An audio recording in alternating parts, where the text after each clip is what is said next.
What's up, everybody? Welcome to the Flip Side, a Get Your Teach On podcast, where we break down, share, and challenge flip perspectives and insights on different hot topics in education. Today, I am joined by Chris and Wade in the studio once again. We are. We also have the amazing friend of the Flip Side podcast and of Get Your Teach On, Hayward Jean. He's you have back seen him on the podcast, the Flip Side. You've requested it. Here he is. He's back.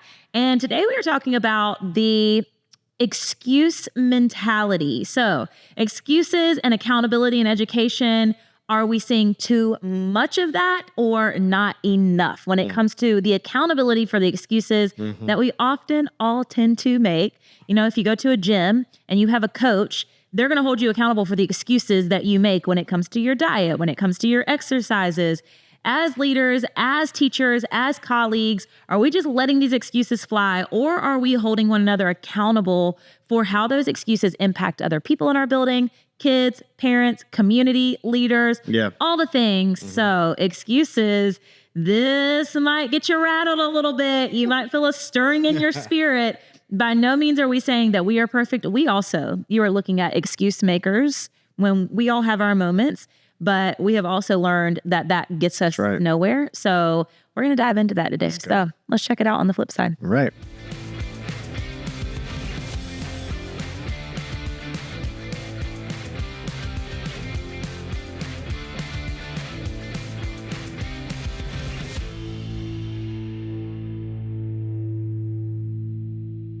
I want to talk about the newest YouTuber in the King household.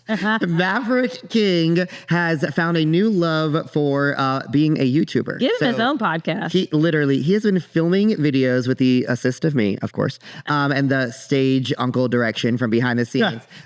Even today, throughout the studio, he has been, "What's up, guys? It's Maverick. Welcome to my channel," and it is just amazing. So, how do you feel about the kid YouTube life that you're about to be? You know, if he's passionate about it, let's pursue it.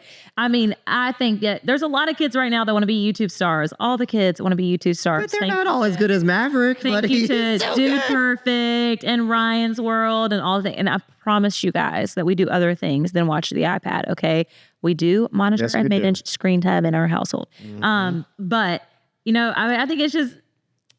It's creative. It's creative. So creative. It is developing vocabulary. It is stinking cute. It's developing reading skills that are necessary. And that's why I always say when you're a student of your student and you know what their passions are, you use those to drive them in other areas of life. So we're gonna rock out with now. These videos live nowhere except my phone right now or his iPad or things like that. He thinks they do. But he thinks he has a full channel with subscribers and likes and all the things. So it's literally amazing. I think we filmed, I don't know, probably like 15 different new episodes. All the things. He said today, what was it today? Because he was here. Oh, he was doing Get Crafty from Get Crafty segment. He said, we're big Dude Perfect fans in our household. This is my good friend. What do you say? This is my friend. Yeah. Reese. What's up, guys? It's Maverick. I'm here with my friend Reese, and it's time to get crafty. Not. Yeah. No, I've trained him. Listen, I have trained Let me tell you something. If you he takes criticism so well. He's like, oh, okay. If you are looking for some wholesome family television, it is on YouTube, but Dude Perfect is where it is at. I'm telling you, it's wholesome. It is taking over their house. It is good messaging. It is uplifting. It is positive. They have all different types of episodes. So that's where all of this like trick shots. It's just like really, And he has learned from them. He even got his haircut like the dude. He did. He wanted it just like Cody. Our little star. Never knew anything about Dude Perfect until he randomly got on it on YouTube Kids. Yeah. I love it. So watch out, YouTube world. Maverick's coming your way. To the Flip Side podcast. Welcome. Let's go. Jacket is jackety. Hey. Yeah, show off the jacket a little bit for the YouTube watchers. Yeah. Some Speak Life. Speak Life, baby. Yeah. You paid that yourself or what? I had a good friend who's an educator. There we go. Shout him out. Yeah. There we go. Yeah, Gerard Barksdale. Yeah. From the upstate. Yeah, Hayward, they probably have already met you if they watched your first episode. And if you did not, don't skip the episode about icebreakers thinking you need to skip it. It was a word. You need to hear it. It was good. But the icebreaker episode was hot. That's right. That's right. Just in case they missed that one, introduce yourself. Let them know who you are. Hayward Jean. I'm an educator, a district administrator, also speaker of Speak Life Enterprise. I'm in Orangeburg, South Carolina, married to the phenomenal star Hayward Jean. I have 3 phenomenal children who are doing exceptional. I'm an author, blessed to be an author of a book called Weapons of Mass Distraction, Dismantling the Negative Influence of Hip Hop Music on Our Youth. And my wife and I co-authored a marriage prayer journal. We're also pastors, so we're very intentional about building community and building families in our community. That resume, man, that is killer. That is killer. We are so excited to have you back today, and I knew that no one would be better for this episode because I want to talk today about excuses.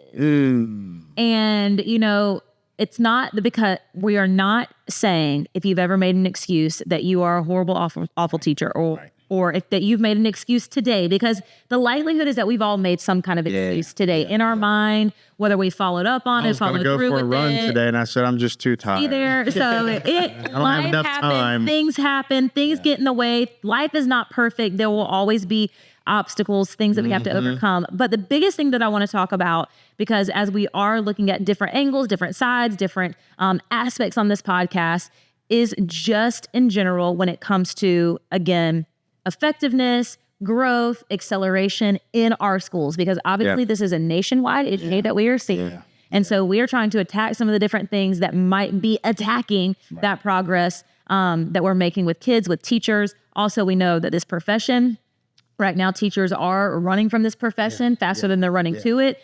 There's reasons for that. So the only way to really start addressing some of those things is to have the difficult, tough conversations that might make you feel, in a sense, attacked, even though that's never our intention. Our intention here is just to build awareness, which is by challenging you with conversations. And that's what the flip side is all about, is we don't want you to leave an episode without thinking, am I aware of that? What do I think? How do I feel? What is my side of this?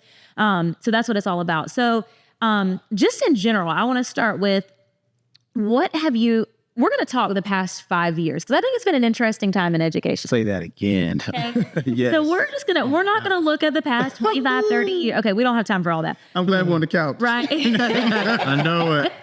Let's talk about the past 5 years when it has come to academic, and not just academic, but outcome growth for kids and teachers. Wow. What has been the role of excuses that you have seen when it comes to meeting our potential as an educational system? Yeah. Yeah. Wow. Man, it feels like the expectations that used to be placed on teachers before the pandemic, it feels like they were now a bit imaginary in a sense. It feels like they were a bit made up from time to time. Here's why I say that. Because once the pandemic hit, everything that would feel like was very, very important, vital, do or die, it almost went out the window. Right. And what mattered more was, how are the children? How are the families? Are they alive? It was about life or death. And so what we need to do now is not leave that. And so, but we build on that. So now what I felt like excuses did during that time is it was almost like that there were no excuses at that time, because the only expectation was to make it out alive. Yes. You know what I'm saying? And so now what we saw about ourselves as educators, and shout out to educators, what you saw is that you could do more than you thought you could do.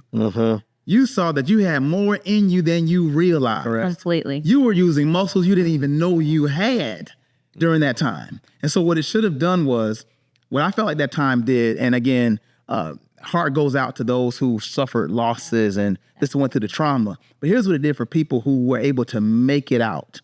It authenticated them.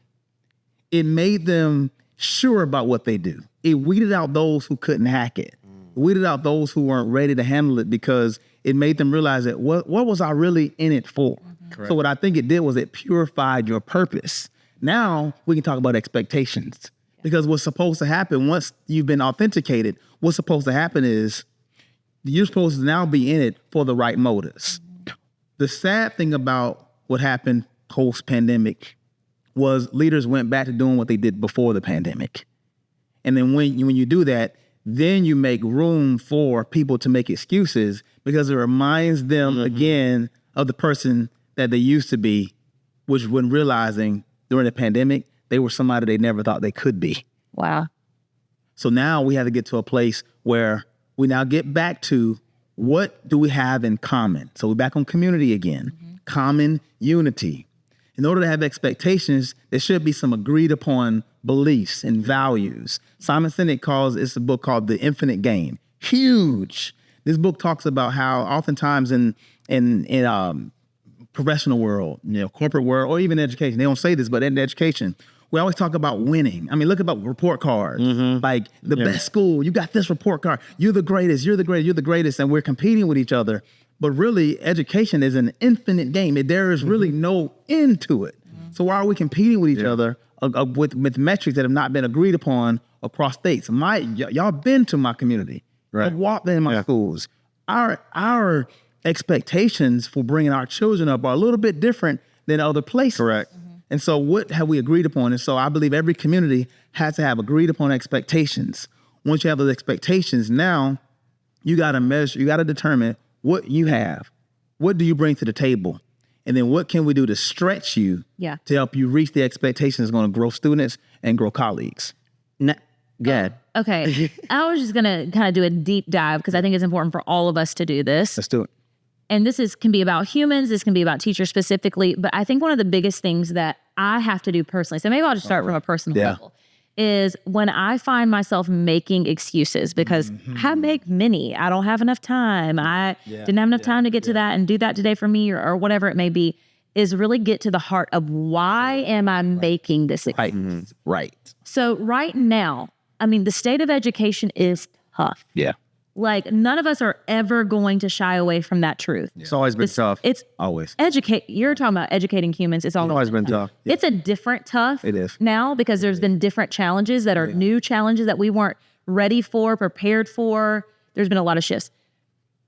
Why do you think, or why do you think is the kind of, I guess, the heart and soul of excuse making right now in education? What do you think is the cause of that? And there, it's not what is a cause. There's many causes. Is it lack of confidence? Is it being overworked? Is it what do you think is leading to, or some of the leading causes to teachers making excuses? Oh man, here's what I fundamentally believe about that, and that is I believe that educators. I'm gonna push this a little bit. I believe as educators we have allowed the world to politicize our purpose. Oh yeah. We've allowed people to come in and make us feel less than about what we do. And put us against each other in the process. Yes. And professionally and personally. We have done that. We've allowed that. I can't blame a politician for that. Yep. We've allowed that. So here's what that did. And it wasn't supposed to happen. And again, and I'm not going against politics, and I'm not political. Yeah. So I can speak free like this. And that's Educators, we're not political. But what we did was when you allow education to be politicized, what you're doing is you are extinguishing the compassion and the passion that educators have. You're wearing them out. And educators, it's our job to not make excuses by allowing people to do that. We got to make sure that we find a way to get outside of the noise, get away from the noise. And how do you do that? By being students of your students, by being students of your colleagues, and get back to the purpose. Why would if you didn't get in it because of standards, accountabilities, and politics, then you don't stay in it because of standards, accountabilities, and politics. And they don't fuel why you do what you do. Correct. What you do is what my daughter talks about this, about the importance of one-on-one conversations. That just speaks to her so much when somebody builds relationships. So when you put the student, instead of teaching the standards, you put the student in front of you, then there's nobody that can stop me from giving you what you deserve. Yeah. And I want to ask you this question because we've mentioned it on several podcasts. It's a massive one-liner in education. Teachers talk about it all the time. One of the biggest excuses, and this is, while it's an excuse, also rightfully so. So I'm not diminishing anyone who says this or minimizing you or saying that you're wrong at all. The system's broken. The system's broken. But the problem with saying that is that to me is saying I give up. I give up. Yeah. And that's impacting kids. How do you feel about that statement? The system is broken? Because I think that it's not that we disagree that the system is broken, but what do you feel about that? How does that become an excuse? And then how does that impact kids? And what control do we have? So good. Phenomenal question. And so when I hear that, I think about you all. I think about this Flip Side podcast. I think about Get Your Teach On. I heard it in a song, I think Andy Minnie or someone, he said, don't make excuses, make moves instead of making excuses, right? And so what happens is you have individuals who, again, have been so extinguished, so diminished, they feel so powerless that instead of making moves, instead of tapping into your creativity, you conform to what people say. So when I hear the question, when I hear the statement about the system is broken, I come back with the question, what is the system? You got to answer me. You got to deal with me on that, because if you try to tell me it is some esoteric, some imaginary, some figment of our imagination, if you tell me it's a thing, I tell you the system is a person. The system is the people. We are the system. Correct. Yeah, that's what we say. We are the system. We are part of that system. We are the system. And so if you're telling me the system is broken, now you're telling me anything that's broken can be fixed. If you're telling me the system is broken, you're telling me, I'm now saying, I believe in speaking life. Yep. I'm saying I am broken. I have to now say, okay, I have to look in myself in the mirror and say, okay, you got to get back together. You got to come back. You got to fix this because you're broken. Now you got to fix it. So here's the beautiful thing that we don't do a good enough job at. And Chris, you said it earlier about putting ourselves against each other, is now getting back together, building community. That's why community is so important. Getting with others who think like you, who talk like you. And do you know what I heard about educators and voting? That educators are the least amount of voters. They are. Believe that. They are. How can the system be better if we're not contributing even to the political arena, that the access that we have, the voice that we have? Voting for your even in board members. I mean, it starts at board members. I know we go so simple as big that. to the mountainous, the president, Right. like that. But city council, county council, Oh my board goodness, members. great. Yeah, I'm at board meetings a lot. Honestly, Yeah. if we're being honest, the president doesn't affect education whatsoever. No.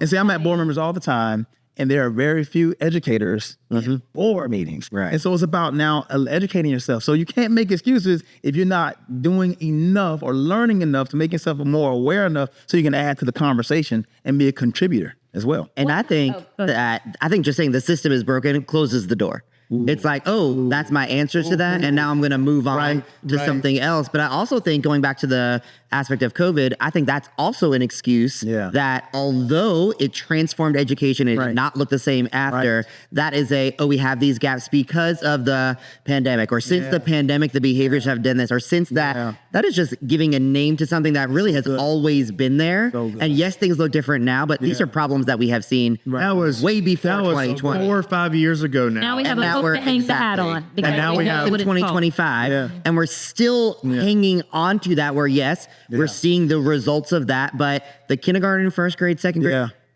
they were barely even born at the time of that happened. So now we're really transitioning, especially in elementary school, out of that now even being teachers. effective. I mean, we've had,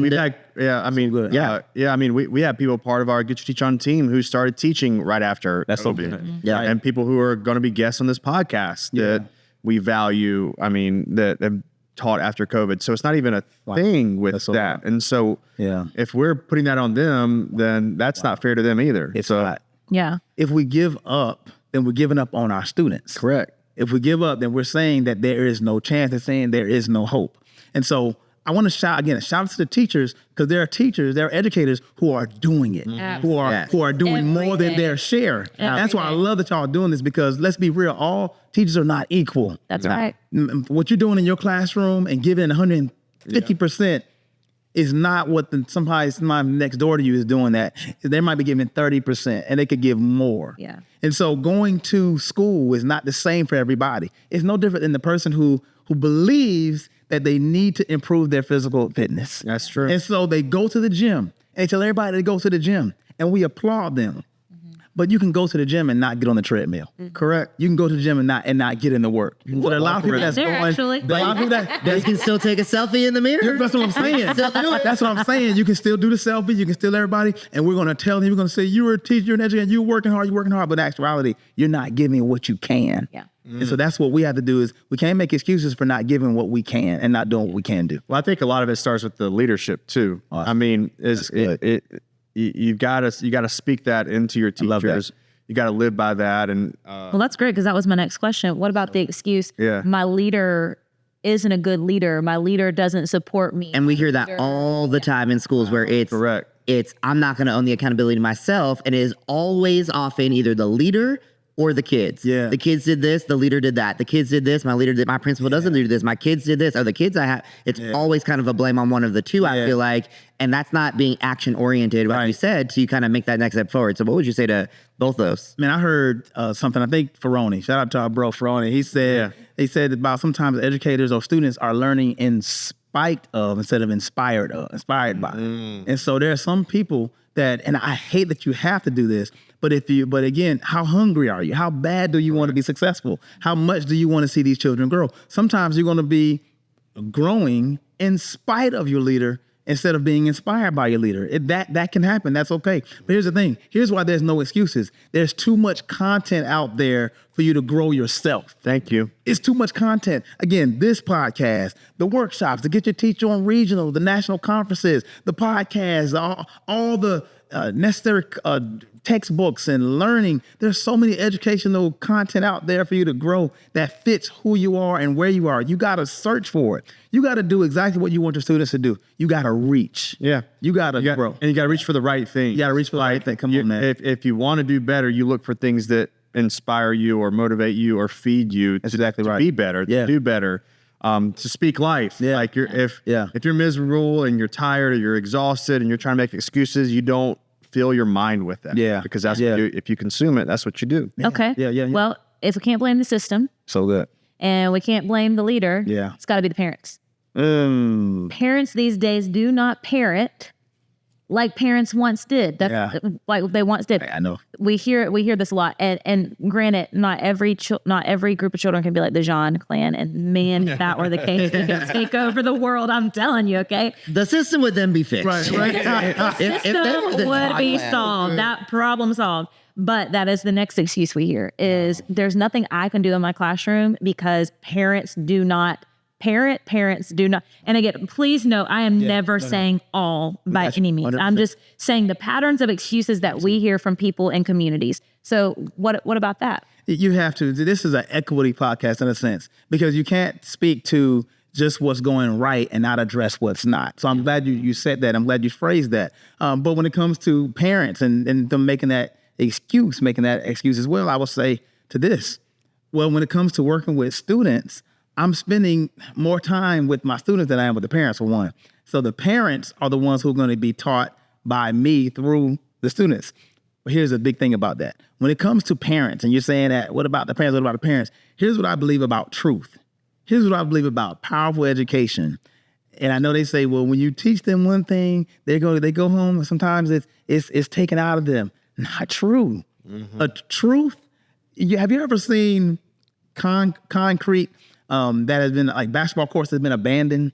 Yeah. You should have seen them before. Yeah. You ever look at those concrete? You see grass coming out of it. Yeah. You're like, how can grass come through concrete? Right. That's because that whatever has been put in that grass, whatever seed, is strong enough to break through anything. Bust through. So I'm telling you, if you are intentional or passionate educator, if you're giving truth and knowledge, it can break through anything. Correct. It can break through bad parenting. It can break through bad leadership. It can break through anything, but you got to be intentional about what you're planning. So you got to be persuaded that what I'm giving is the truth. I've watched students grow, and they've been foster child children. Look at your story. Yeah. This is your story that no matter what, I'm going to get it because what is for you is going to be for you. Yeah. All right. But you cannot make the excuses because whenever you give that as truth, it is going to always come through. Yeah. It's always going to come through. Okay, I got to give you my final one, and then I want to shift to how do we break through an excuse mentality to a solutions mentality. Oh, I love that. But if it's not the system, or if I can't, I'm not saying it's not the system. That causes issues. I'm not, again, minimizing that. If I can't blame the system, and I can't blame my leader, and I can't blame my parents, it's kids. Yeah. Kids are different these days. Yeah. Again, I'm just stating what I mean here. Yep. Kids are different these days. They don't value school. They don't appreciate school. What it's required to make them even pay attention, to listen, to make eye contact, to, teachers will say, I do all these fun lessons, and they still don't listen. They still just don't care. School is not, again, a priority to them. Yeah. They just don't care. That is probably the most common phrase that we hear. Are you saying just don't care? Are you saying the kids saying? Are you saying the teachers will say? Or are you saying the kids saying that we don't care? No. The teachers will say. No. The kids. I hope you're hearing what I just did just now. Yeah. Because what if it's on the flip side? Right. Yeah. What if it's really that it's not us who are not caring? It's not the kids who don't care. What if people are saying it is us who do not care? Why has it got to be so one-sided? What if it's not the kids who don't care? This is what the flip side's all about right here. The flip side is, what if it is us who has to be the one to care first?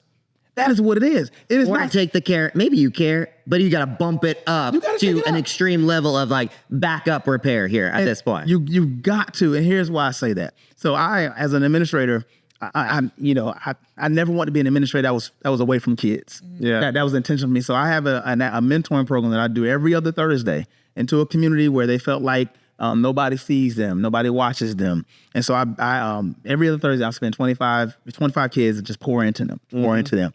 Well, some of the ways that I pour into them is not in the classroom. I go to their baseball games, right? Correct. Late at night, long nights, right? Yeah. Extra care. Yeah. Right. When you do that, what it does, it has it's like a down payment on the success that you want to see in the classroom.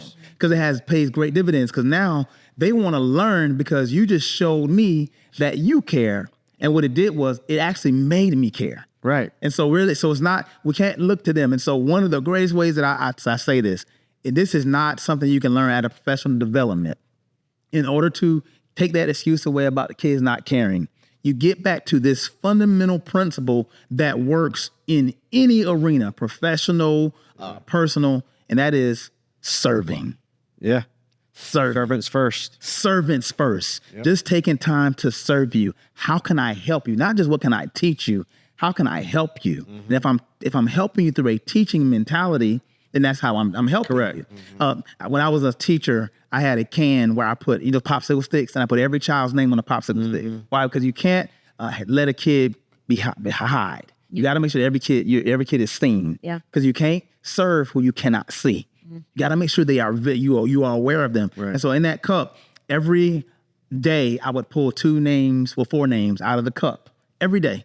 Those 4 kids were the kids that got to sit around me at lunch. Plus a talk. And those times were so powerful. Let me tell you one kid said this. He said, Mr. John, he was 9 years old, sitting by me. We were just talking. He wasn't saying anything. I was talking to the others. He said, Mr. John, sitting by you, I feel powerful. So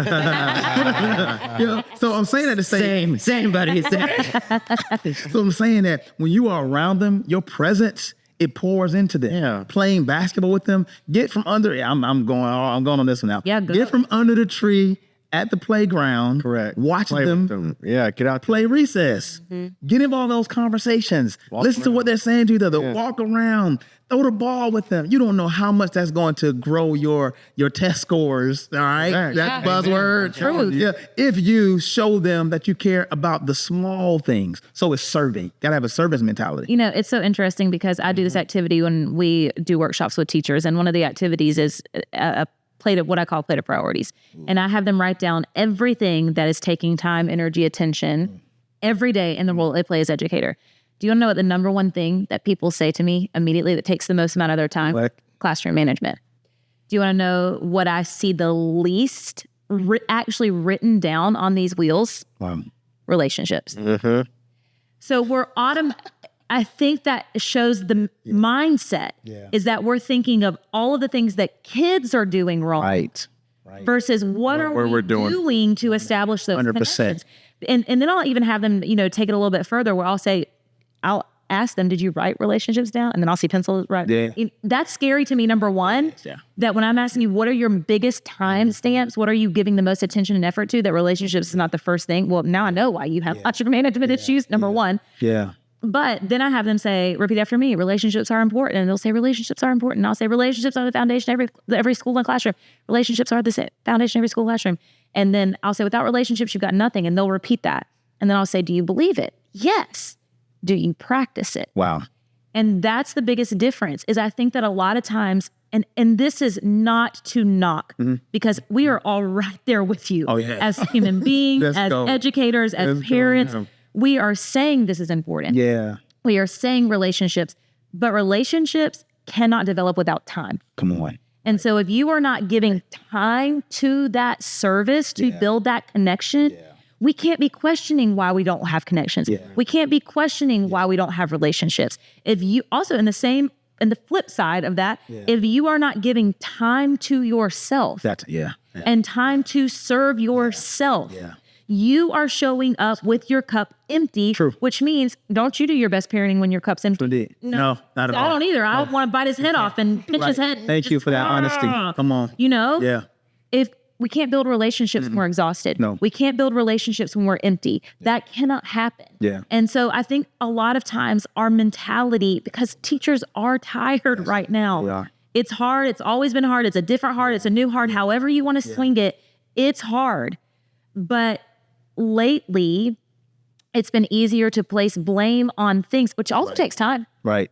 It takes time to place blame. That's what I was going to say. It takes time to decide. You can't take care of yourself. if You're too busy complaining. Right. You're spreading these things and you're making excuses. I mean, if you got into teaching and you said it, and I think we're all this way, but if you got into teaching just to teach, you're not going to be a successful teacher. You're not going to last long. Never. Like we got into teaching to serve. And I think serving is one of the easiest things to do. I can learn how to teach. I can learn content. I can do all the things, but I can't be a selfish person to serve correctly in that way. But you can't serve while you're making excuses. Those things It's impossible. It's impossible. It don't happen simultaneously. Right. So you have to make a choice at some point to say, well, what happens if I do stop? You know, I start eliminating some of these excuses and I start working to find solutions to serve myself, to serve students, to serve parents, to serve the people that it is the hardest to serve.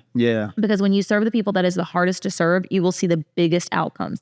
So my next question is, how do we start? Well, number one, and this has, I think I've said this on every episode, to be honest with you, it is an awareness that you are making excuses. That's good. I have been in many seasons of my life where I am like, why am I not getting anywhere? Why am I frustrated?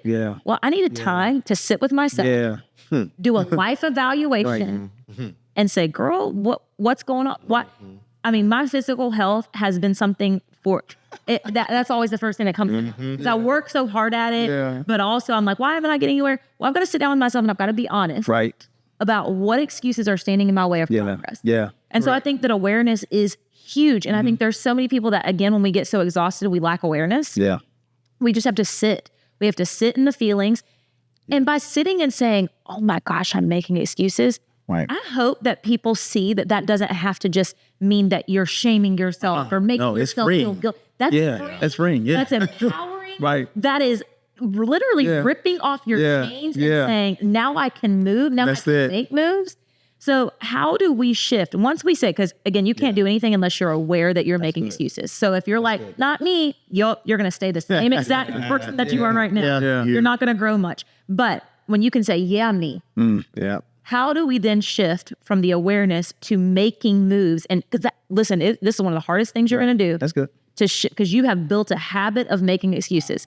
And any habit you have is very difficult to break. So how do we shift from making excuses to making moves? That's so good. Into having solutions and to stepping out of that mentality. That's so good. And I hope people are getting free because you need to say it. Sometimes, again, speaking life is important. You got to say it. I am making excuses. That's really huge. So I'm going to give you another A to go with that. And so I had a conversation with one of my homeboys the other day, and I felt beat down by people that supposed to be building me up. I felt miserable. I made mistakes. So I felt like I wasn't the top guy anymore. Like I felt so bad. This wasn't so long ago.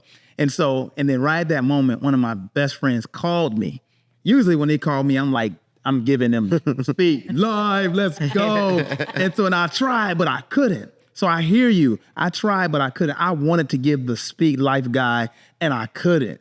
And I just had to give him what I had. And I was trying to say everything right and it wasn't coming out well. And he was listening to me, and I started making excuses.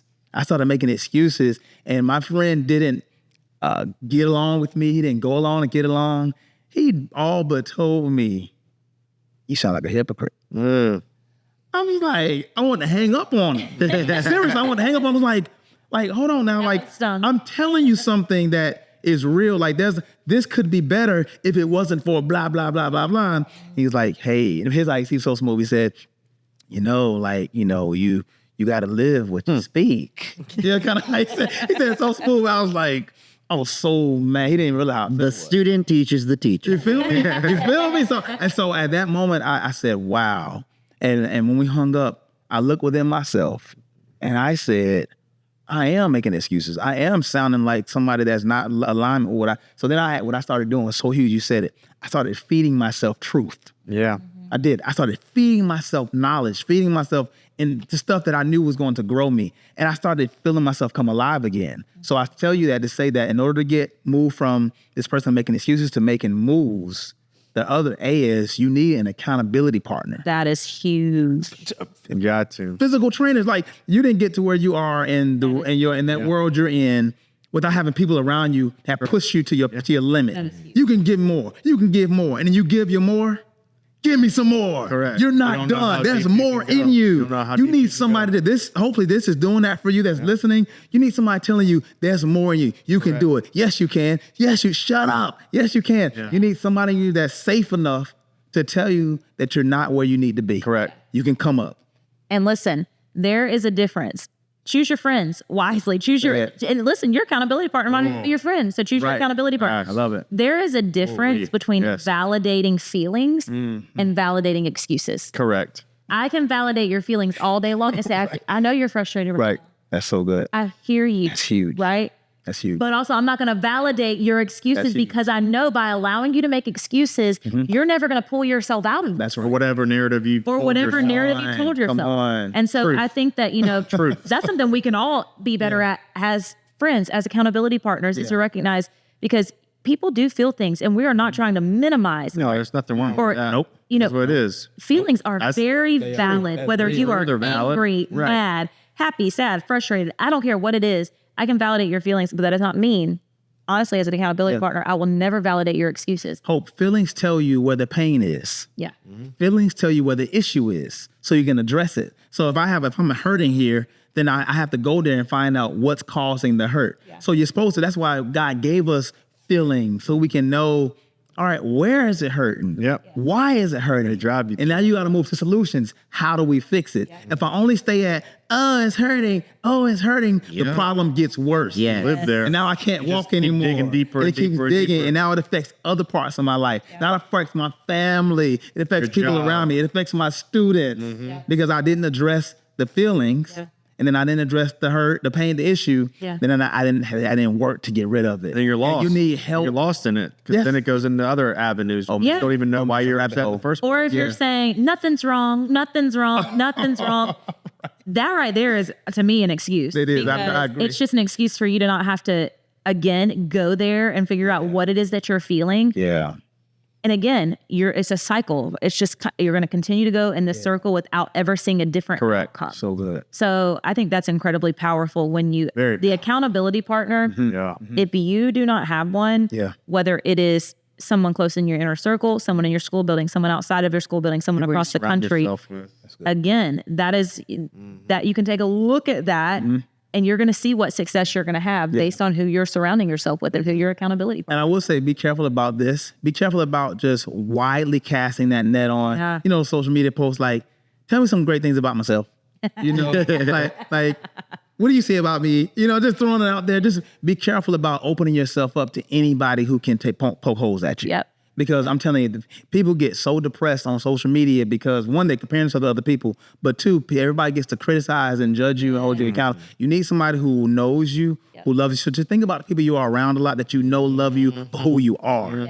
Not for what you can do, just for the person that you are. And then have a safe, I have a few people that I can just be a 7-year-old boy in front of. And I just get around them and I just cry and I'm just a weirdo, but I leave feeling better and built. Yeah. And so there's somebody like that in your life. I promise. Let's go. That trust. Yeah. Now, last words before we kind of wrap up and send these teachers off. Many of them, it's a tough time right now. Holidays are coming up. Yeah. It is the back to school vibe, the high energy is gone. And it is very easy to start making some excuses of time. A lot of things we talked about, things not going well. You're in that rut of it now. What advice would you have for them just to kind of push through, because we are nowhere near the finish line yet, but how can we kind of keep that going and kind of transform our thinking? Yeah, I like this vibe that people are on when it comes to vision board, stuff like that. I think it's really good. I would say take time to sit with yourself and reevaluate your why.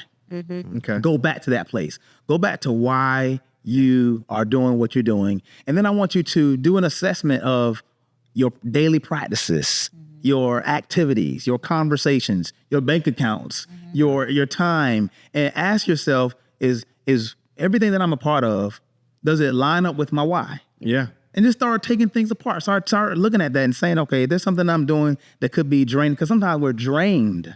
So it's not, we don't want to make excuses. We do want to go to the gym, but we are drained, and you're possibly drained from doing something that has nothing to do with your purpose. Yeah. Why do I say that? Here's what people don't understand when it comes to this work. The reason why you all are able to continue the long hours, the long traveling, is because the purposeful work, energizes you. Yes. That's right. When you're doing work that's busy work, boring work, it doesn't mean anything to you, it's excuses, that is what's draining you. Yes. But when you're working in purpose, when you're working with a solution-oriented mindset, it actually gives you energy, which is why you got to make sure you work out, exercise, eat right, because you'll do it without eating. Yeah. You know who you are. Yeah. You know you're listening. Oh, yeah. You don't eat because your purpose is feeding you, so you don't have to eat. Because I'm high on flip side. You know, I'm working, I'm getting it, and you end up giving, and you're working yourself to death because you love what you do so much, and that's great. So I would encourage even that person to make sure you evaluate that about yourself, and you give yourself time to honor the humanity of you, the person of you. So I would say those two things will be helpful for you. It's never too late for a reset. No, it's not. I say this Love it. all year long, Never. sometimes multiple times a week. It's never too late. And I think a lot of times in education, we get all caught up in, well, next year I'm gonna. Well, next year I'm gonna. Well, next year I'm gonna. Yeah, that's good. It's never too late for a reset, because every step forward is movement. Every step forward is progress, even if it's the smallest step. And yeah, sometimes we're going to take steps back too. So good. But that's where we learn. That's where we grow the most. So it's never too late for a reset. And, again, just sit with yourself. Take some time to do a life evaluation and just really look at, again, if you're not seeing the progress that you want to see, the growth that you want to see, perhaps it's the excuse mentality that's taking over. Sometimes we think we have our habits aligned. Sometimes there's habits unintentionally driving us that we're not even aware of. Oh, that's so good. And when we can become aware of them, that's when we can make the shifts that we want to see necessary to really see and make the progress that we want to see too. Yeah. Well, Hayward, another incredible conversation. This will not be the last time we see you here, but if they want to follow you more and tap into what you're doing, let them know where they can follow you. Oh, man, you can go to www.haywardjean.com. All the socials are there, and I look forward to connecting with you.